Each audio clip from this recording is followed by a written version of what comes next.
I'm standing here in our dining room, which as you can see is under construction. When we began this remodeling project, we had no idea what to expect behind the walls of the old knotty pine paneling.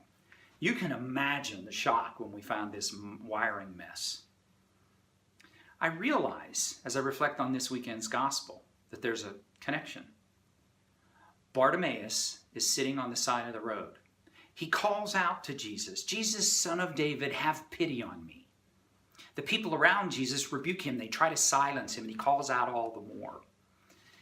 This is a common pattern in the Gospels. The people around Jesus think they know what to expect of him. And in being that way, they often don't share Jesus. It's as though their lives are paneled over. Jesus tears that paneling away. Let's get back to Bartimaeus.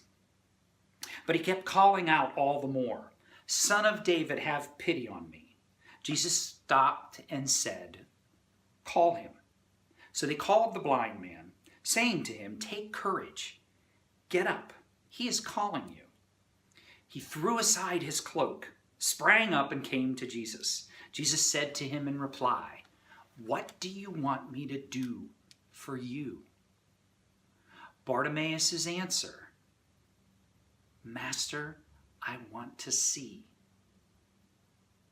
isn't a surprise on the surface, but it sure shows a great depth of faith in Bartimaeus.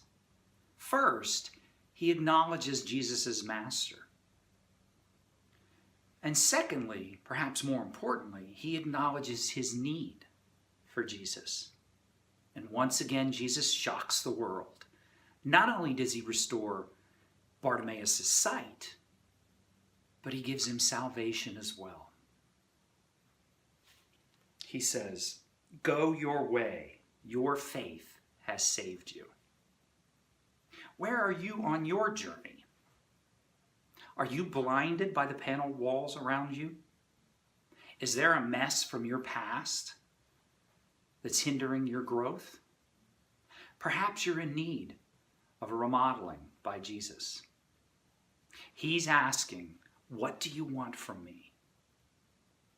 Answer him and receive new sight and be saved and follow him. And as you do so, share Jesus. God bless.